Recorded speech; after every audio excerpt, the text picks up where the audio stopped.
Hello everyone, welcome to coal learning. तो आज इस वीडियो में हम लोग करेंगे फेडरल सिस्टम। फेडरल सिस्टम शुरू करने से पहले एक बात और बताता हूँ कि सिलेबस में लिखा हुआ है parliamentary system, just federal system से पहले ही वो टॉपिक दिया हुआ है। तो जो पार्लियामेंट्री सिस्टम वाला टॉपिक है उसको हम लोग पहले कर चुके हैं जब हम लोग कर रहे थे silent feature of Indian constitution. तो उसमें पार्लियामेंट्री सिस्टम से जितने भी इंपॉर्टेंट पॉइंट्स थे उन लोग को वहाँ पे कवर कर दिया गया है। तो जो लोग अगर उस वीडियो को नहीं देखे हैं और टाइम नहीं है अगर आपके पास अब देखने के लिए, तो बस वो पार्लियामेंट्री सिस्टम वाला जो जितना टाइम है उतने टाइम को जाके आप लोग देख लीजिए, बाकी को भले ही स्किप कर दीजिएगा। तो दोबारा इसको यहाँ पे कवर नहीं करेंगे हम लोग। अब नेक्स्ट टॉपिक शुरू करेंगे अपना फेडरल सिस्टम। तो आइए शुरू करते हैं।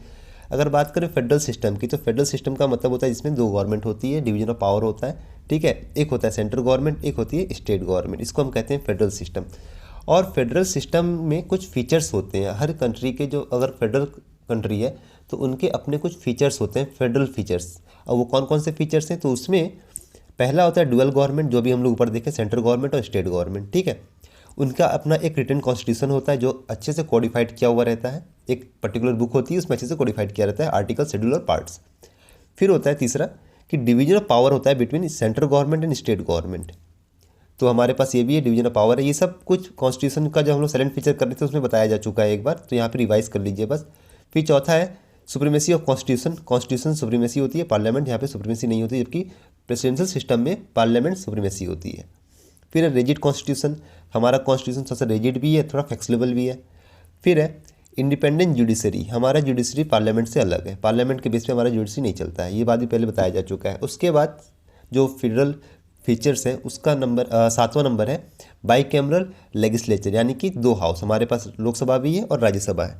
तो ये जो सारे फीचर्स थे ये एक फेडरल कंट्री के फीचर्स थे। अब फेडरल में होते हैं दो गवर्नमेंट, एक होती है स्टेट गवर्नमेंट, एक होती है सेंट्रल गवर्नमेंट। तो हम लोग आज बात करेंगे सिर्फ यूनियन गवर्नमेंट की, ठीक है, स्टेट गवर्नमेंट की नहीं करेंगे। और सेम है जो यूनियन गवर्नमेंट में यहाँ जो जो पावर ऑफ फंक्शन होगा वही पावर ऑफ फंक्शन यहाँ पे होगा, वही सेम प्रोसेस होगा, बस इसके आर्टिकल अलग है, इसके आर्टिकल अलग है। ये अलग आर्टिकल में दिया हुआ है, ये अलग आर्टिकल में दिया हुआ है। और क्या डिफरेंस है, इसके जो पावर एंड फंक्शन है वो कंट्री लेवल पे है, यूनियन लेवल पे है, और इसके जो पावर ऑफ फंक्शन है ये स्टेट लेवल पे है, बस इतना अंतर है। तो जैसा प्रोसेस यहाँ पे रहेगा सेम प्रोसेस यहाँ पे भी रहेगा। इसके पास बस एक वाइस प्रेसिडेंट रहता है, इनके पास वाइस गवर्नर नहीं होता स्टेट में। हम लोग आज बात करेंगे यूनियन की, और यूनियन में भी हम लोग बात करेंगे आज एग्जीक्यूटिव में, क्योंकि यूनियन में दो होता है, एक एग्जीक्यूटिव होता है, एक होता है लेजिस्लेटिव। तो जो एग्जीक्यूटिव है वो तो यहाँ लिखा हुआ है, अभी हम लोग डिस्कस करेंगे ही। और जो लेजिस्लेचर होता है उसमें कंप्लीट पार्लियामेंट आता है। एक पार्लियामेंट कंसिस्ट करने के लिए क्या क्या रिक्वायरमेंट्स होती है, एक president plus Lok Sabha plus Rajya Sabha. इसमें से कोई भी एक कंपोनेंट अगर मिसिंग है तो वो कंप्लीट पार्लियामेंट का डेफिनेशन नहीं होगा। अगर एग्जाम में कभी ऑप्शन भी आता है कि पार्लियामेंट क्या क्या कंसिस्ट करता है, तो उसमें एक प्रेसिडेंट होगा, एक लोकसभा होगा, एक राज्यसभा होगा। अगर उसमें से लोकसभा हटा दिया तो भी वो पार्लियामेंट नहीं होगा, और अगर उसमें से प्रेसिडेंट को हटा दिया तो भी उसको कंप्लीट पार्लियामेंट नहीं कहेंगे हम लोग, ठीक है। तो वो लेजिस्लेचर वाला पार्ट है, लेकिन जो मेन है एग्जीक्यूटिव वाला पार्ट वो हम लोग आज कवर करेंगे। तो आइए शुरू करते हैं। तो यूनियन गवर्नमेंट सबसे ऊपर आता है प्रेसिडेंट, उसके बाद आते हैं वाइस प्रेसिडेंट, उसके बाद आते हैं काउंसिल ऑफ मिनिस्टर, और उसके बाद इनका एक अपना लीगल एडवाइज़र होता है जिसको हम कहते हैं एडवोकेट या फिर अटॉर्नी जनरल ऑफ इंडिया, ठीक है। दूसरी बात ये है कि ये जितने भी चीज़ यहाँ दिए हुए हैं एग्जीक्यूटिव में, ये सारे हमारे जो कॉन्स्टिट्यूशन की तरफ से पावर दिए गए हैं। यहाँ कोई भी ऐसा चीज़ नहीं है जो हमारा खुद का बनाया हुआ है। प्रेसिडेंट को कॉन्स्टिट्यूशन की तरफ से बनाया गया है, वाइस प्रेसिडेंट का पावर भी कॉन्स्टिट्यूशन की तरफ से दिया गया, काउंसिल ऑफ मिनिस्टर भी कॉन्स्टिट्यूशन की तरफ से है, और अटॉर्नी जनरल का जो पोस्ट है वो भी कॉन्स्टिट्यूशन की तरफ से ही है। तो यहाँ कुछ भी किसी के मन मर्जी का काम नहीं चला है, सब कुछ कॉन्स्टिट्यूशन के हिसाब से चल रहा है। तो सबसे पहले लोग करेंगे प्रेसिडेंट। तो अगर बात करें प्रेसिडेंट की, तो प्रेसिडेंट हमारा जो है वो कहाँ से पावर लेता है, तो वो आर्टिकल 52 से लेता है। आर्टिकल 52 में साफ साफ लिखा हुआ है कि द प्रेसिडेंट ऑफ इंडिया, तो प्रेसिडेंट ऑफ इंडिया की बात कही गई है आर्टिकल 52 में। ये प्रोवाइड करता है एक प्रेसिडेंट को, ठीक है।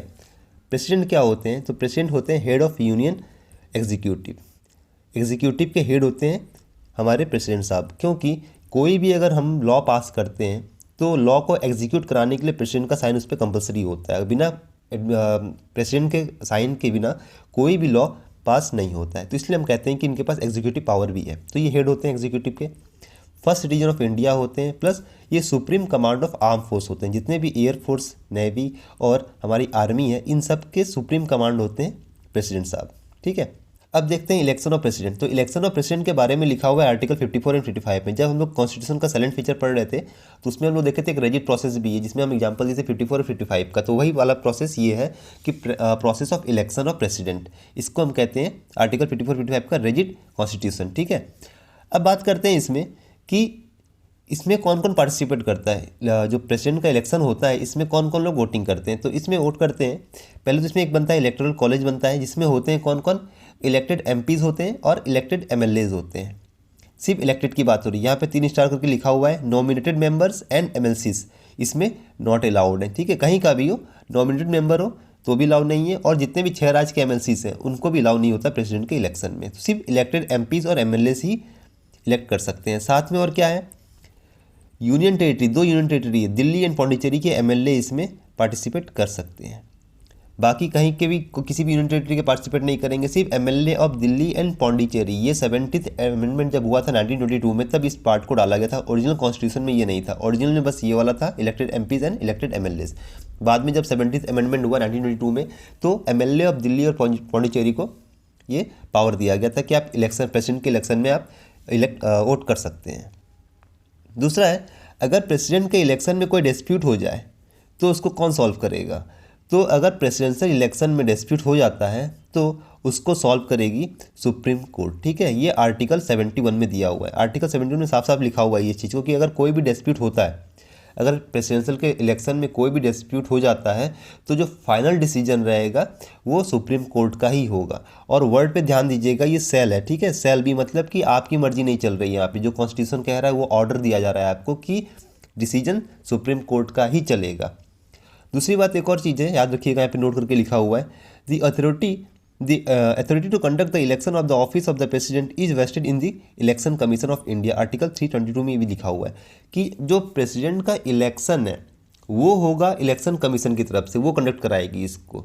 लेकिन अगर इसके बीच में कुछ डिस्प्यूट हो जाता है कि प्रेसिडेंशियल कैंडिडेट या उनके इलेक्शन के बीच में कोई ऐसा डिस्प्यूट हो जाता है जिसकी वजह से दिक्कत आ जाती है इलेक्शन के बाद, तो उसको रिजॉल्व करेगी सुप्रीम कोर्ट, ना कि ये इलेक्शन कमीशन।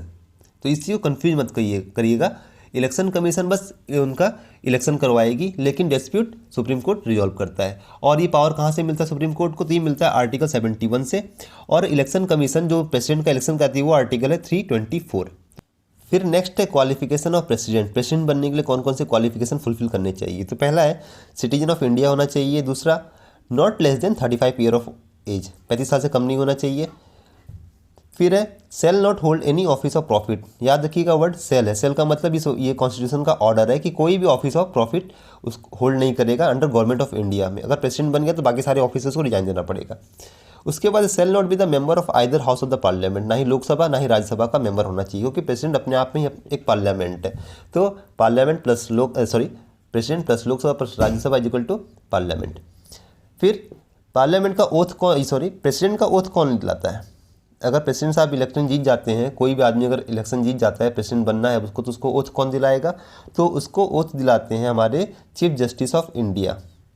जो भी चीफ जस्टिस ऑफ इंडिया होंगे उनके सामने हमारे प्रेसिडेंट ओथ लेंगे। और अगर चीफ जस्टिस एब्सेंट है उस टाइम, तो जो सीनियर मोस्ट जज होते हैं सुप्रीम कोर्ट के, उनके सामने हमारे प्रेसिडेंट साहब ओथ लेते हैं। फिर है इनका रेजिग्नेशन। वैसे तो इनका टर्म खत्म होता है 5 साल के बाद, तो अगर मान लो 5 साल के बाद इनका टर्म खत्म हो रहा है तो वो पोस्ट छोड़ रहे हैं, वो अलग बात है, या इम्पीचमेंट हो रहा है बीच में उनको निकाला जा रहा है तो अलग बात है। लेकिन अगर प्रेसिडेंट साहब को खुद रिजाइन देना है तो किसको रेजिग्नेशन लेटर किसको पकड़ाएंगे ये, तो ये पकड़ाएंगे वाइस प्रेसिडेंट को देंगे, ना कि चीफ जस्टिस ऑफ इंडिया को देंगे। तो यहाँ भी थोड़ा सा कन्फ्यूजन हो सकता है आपको एग्जाम में अगर आ गया MCQs में। फिर है power and features functions of the president. कौन कौन से पावर एंड फंक्शन इनके पास है, तो याद रखिए इनके पास जो फंक्शंस है और पावर है वो है एडमिनिस्ट्रेटिव पावर है, लेजिस्लेटिव पावर है, इमरजेंसी पावर है, जुडिशियल है, मिलिट्री है और डिप्लोमेट है। अगर बात करें एडमिनिस्ट्रेटिव पावर की, तो इसलिए क्योंकि ये प्राइम मिनिस्टर को या काउंसिल ऑफ मिनिस्टर को अपॉइंट करते हैं ये, तो इनके पास एडमिनिस्ट्रेटिव पावर भी है और ये एग्जीक्यूटिव के हेड भी हैं, इसलिए इनके पास एडमिनिस्ट्रेटिव पावर है। बाकी लेजिस्लेटिव पावर इनके पास क्यों है, तो लेजिस्लेटिव पावर इसलिए है इनके पास क्योंकि जो भी कानून बनता है वो इनके पास आता है साइन होने के लिए, और ये साइन होने को कोई सा बिल भी अगर पास होता है तो पहले इनके पास आता है वो बिल एसेट लेने के लिए इनका, कि इसको पास करना है कि नहीं करना है। तो और जैसे अगर हमारा लोकसभा है, लोकसभा को डिसॉल्व करने का पावर भी इनके पास होता है। ठीक है, ज्वाइंट सेशन को भी यही एड्रेस करते हैं, यही मैसेज भेज सकते हैं किसी भी हाउस ऑफ पार्लियामेंट को। तो इनके पास बहुत सारे ऐसे लेजिस्लेचर के पावर हैं, इसलिए इनको कहते हैं कि एक बस एग्जांपल बताया मैं आपको कि ये सब इनके पास लेजिस्लेटिव पावर है। ये पावर लेजिस्लेटिव भी है इनके पास, इमरजेंसी पावर है इनके पास, इमरजेंसी ये कभी भी डाल सकते हैं। जुडिशियल पावर इसलिए क्योंकि जब भी किसी का, आप लोग देखे होंगे कि जब किसी को फांसी की सज़ा हो जाती है तो एक बार वो प्रेसिडेंट के पास जाता है माफ़ी मांगने के लिए कि अगर वो क्षमा कर दे तो इनका जो फांसी का सज़ा है वो रुक जाए। तो इनके पास जुडिशियल पावर भी है। मिलिट्री पावर क्यों है? क्योंकि ये पहले से आगे बताया जा चुका है कि ये हेड है हमारे आर्म फोर्स के। बाकी डिप्लोमेट्स क्यों हैं? तो डिप्लोमेटिक पावर इसलिए है इनके पास क्योंकि जो प्रेसिडेंट होते हैं वो अपॉइंट करते हैं हमारे एम्बेसडर को और हाई कमीशंस को जो बाकी कंट्री के होते हैं, अलग अलग कंट्रीज़ के, ठीक है। तो इसलिए इनके पास ये सारे पावर है, एडमिनिस्ट्रेटिव, लेजिस्लेटिव, इमरजेंसी और जुडिशियल, मिलिट्री और डिप्लोमेट, ये सारे पावर इनके पास हैं। अब बात करते हैं अपने दूसरे ऑफिसर की, वो है हमारे वाइस प्रेसिडेंट साहब। तो वाइस प्रेसिडेंट साहब जो है ये इनका जो आर्टिकल है वो 63, ये 63 आर्टिकल से अपना पावर लेके आते हैं। वाइस प्रेसिडेंट के बारे में आर्टिकल 63 में कहा गया है provides for the vice president, साफ साफ ये लिखा हुआ है इसमें, provides for vice president, there shall be a vice president. अब वाइस प्रेसिडेंट के इलेक्शन में कौन कौन आता है? तो वाइस प्रेसिडेंट के इलेक्शन में आते हैं मेंबर ऑफ पार्लियामेंट, सिर्फ मेंबर ऑफ पार्लियामेंट की बात हो रही है, एमएलएस की बात नहीं हो रही, ठीक है। और इसमें आते हैं elected as well as nominated, सब आते हैं इसमें, जितने भी member of parliament, combined member of parliament आके इन पे वोट करता है। लेकिन प्रेसिडेंट वाले में कौन कौन थे? सिर्फ नॉमिनेटेड टू साइड कर दीजिए, elected MP, MLA plus MLA कहाँ के? यूनियन टेरिटरी दिल्ली और पौंडीचेरी के। बाकी कोई भी एमएलसी से कोई नहीं आएगा और नॉमिनेटेड मेंबर कहीं का भी वो नहीं आएगा। लेकिन वाइस प्रेसिडेंट में combined member of parliament, MLA की बात नहीं हो रही थी, पार्लियामेंट की बात हो रही है, तो कंबाइंड मेंबर ऑफ पार्लियामेंट आगे वोट करते हैं। क्वालिफिकेशन क्या क्या है? तो क्वालिफिकेशन होना चाहिए citizen of India, not less than 35 year of age and shall not hold profit office of the profit, कोई सा भी ऑफिस ऑफ प्रॉफिट इनको होल्ड नहीं करना है, ठीक है। फिर नेक्स्ट है काउंसिल ऑफ मिनिस्टर। तो काउंसिल ऑफ मिनिस्टर कौन से आर्टिकल से आया है? तो आर्टिकल 74 से आया है। 74, आर्टिकल 74 काउंसिल ऑफ मिनिस्टर की बात करता है। क्या कहता है ये? Provides for council of minister. तो एक काउंसिल ऑफ मिनिस्टर में ही प्राइम मिनिस्टर भी आ जाते हैं। प्राइम मिनिस्टर, वाइस प्रेसिडेंट के बाद हम कभी प्राइम मिनिस्टर अलग से नहीं पढ़ते हैं क्योंकि prime minister council of minister में ही आ जाता है। ऐसे याद रख सकते हैं हम, काउंसिल ऑफ मिनिस्टर का हेड हमेशा प्राइम मिनिस्टर क्यों होता है? काउंसिल ऑफ मिनिस्टर्स में खूब सारे मिनिस्टर होते हैं, ठीक है। अगर सपोज कीजिए ये एक मिनिस्टर है, ये एक मिनिस्टर है, ये एक मिनिस्टर है, ये एक मिनिस्टर, एक ये मिनिस्टर है, ठीक है। तो इन सब मिनिस्टर में कोई एक तो बड़ा मिनिस्टर होगा, तो जो प्राइम होता है, जो मिनिस्टर प्राइम है उसी को हम कहते हैं प्राइम मिनिस्टर। इसको हम प्राइम मान लिए हैं, सबसे बड़ा मिनिस्टर यही है, तो इसको हम प्राइम मिनिस्टर मान लिए हैं, ठीक। अब प्राइम मिनिस्टर क्या करता है? देखिए यहाँ पे लिखा है provide for council of minister. फिर है council of minister come into existence as soon as prime minister take oath. जैसे ही प्राइम मिनिस्टर साहब वहाँ जाके ओथ लेते हैं वैसे ही एक काउंसिल ऑफ मिनिस्टर फॉर्म होता है, ठीक। Prime minister alone can constitute A council of minister, अकेले बिना किसी के राय से वो काउंसिल ऑफ मिनिस्टर को क्रिएट कर सकते हैं। Prime minister is appointed by president of India. हमारे जो प्रेसिडेंट साहब हैं वही प्राइम मिनिस्टर को अपॉइंट करते हैं और प्राइम मिनिस्टर के एडवाइस पे ही प्रेसिडेंट जो है वो काउंसिल ऑफ मिनिस्टर्स को अपॉइंट करते हैं। ये पहले क्या करते हैं, ये काउंसिल ऑफ मिनिस्टर खुद बनाते हैं कौन कौन रहेगा हमारे काउंसिल्स में, और उसके बाद इनका ओथ होता है प्रेसिडेंट साहब के सामने। प्रेसिडेंट साहब इनको अपॉइंट कर लेते हैं प्राइम मिनिस्टर को। अब प्राइम मिनिस्टर क्या करेंगे? इनको एडवाइस करेंगे कि इस आदमी को बनाओ, फलाना को बनाओ, फलाना को बनाओ काउंसिल ऑफ मिनिस्टर। तो ये क्या करता है? इन तीनों को, मतलब इन सबको काउंसिल ऑफ मिनिस्टर अपॉइंट करता है, ठीक। उसके बाद क्या लिख रहा है कि काउंसिल ऑफ मिनिस्टर किस किस को मिला के बनते हैं, कौन कौन से मिनिस्टर होते हैं काउंसिल ऑफ मिनिस्टर में? तो काउंसिल ऑफ मिनिस्टर में होते हैं cabinet minister, ministry of state और deputy minister. Ministry of state में भी दो होते हैं, किसी के पास एक पर्टिकुलर मिनिस्ट्री होती है और किसी के पास मिनिस्ट्री नहीं होती है। तो मिनिस्ट्री ऑफ स्टेट में भी दो होते हैं, ठीक है। किसी के पास अपनी एक मिनिस्ट्री को एक डिपार्टमेंट दे दिया गया है उनको, और कोई के पास मिनिस्ट्री ऑफ स्टेट बन के रहते हैं, उनके पास कोई डिपार्टमेंट नहीं होता। बाकी एक होता है डिप्टी मिनिस्टर। तो इन सबको मिला के बनता है एक council of minister. Cabinet minister, minister of state and deputy minister, इन सबको मिला के बनता है काउंसिल ऑफ मिनिस्टर। उसके बाद आते हैं हमारे अटॉर्नी जनरल ऑफ इंडिया। ये क्या है? तो ये हैं एडवोकेट, ये हैं गवर्नमेंट के एडवोकेट, गवर्नमेंट ऑफ इंडिया के एडवोकेट हैं ये। इनका काम क्या है? पहले इनका आर्टिकल देख लेते हैं, किस आर्टिकल में पाए जाते हैं। तो अटॉर्नी जनरल ऑफ इंडिया पाए जाते हैं आर्टिकल 76 में। इनको बस ऐसे ही नहीं बना दिया गया कि आओ तो हमारा एडवोकेट बन जाओ, ये उनको कॉन्स्टिट्यूशन राइट देता है कि आपके पास एक लीगल एडवाइज़र होना चाहिए। तो वो आर्टिकल 76 में है। और बहुत कॉमन क्वेश्चन है अटॉर्नी जनरल ऑफ इंडिया किसी भी एग्जाम में कभी भी एक नंबर का ये दे देते हैं, छोड़ देते हैं बस धीरे से कि अटॉर्नी जनरल कौन से आर्टिकल में आता है, तो वो आर्टिकल 76 में आता है। बहुत कॉमन ये क्वेश्चन है, कभी ना कभी कहीं ना कहीं ये आ ही जाता है। तो याद रखिएगा 76 attorney general of India. Appoint कौन करता है इनको, तो अपॉइंट करते हैं इनको प्रेसिडेंट। इनका टर्म कितने दिन का होता है, कितने दिन के लिए बनते हैं ये, क्योंकि तो कॉन्स्टिट्यूशन की तरफ से दिया हुआ है। तो अगर कॉन्स्टिट्यूशन की तरफ से दिया हुआ है ये पावर अटॉर्नी जनरल का, तो उनके पास अपना एक टर्म भी होगा। जैसे प्रेसिडेंट का 6 साल का है, वैसे प्राइम मिनिस्टर का 5 साल का होता है कि ये एक पावर 5 साल तक चलेगी। तो इस तरह से सबका अपना अपना एक टाइमलाइन दिया हुआ है। लेकिन अटॉर्नी जनरल क्या करता है, ये प्लेजर ऑफ प्रेसिडेंट पे चलता है। जब तक प्रेसिडेंट चाहेंगे तब तक इसको रखेंगे, जब मन करेगा इनको बाहर निकाल देंगे, किसी और को बनाएंगे। ठीक है, अटॉर्नी जनरल का काम क्या होता है, तो अटॉर्नी जनरल जो करते हैं उनका काम बस है कि लीगल एडवाइस करना गवर्नमेंट को।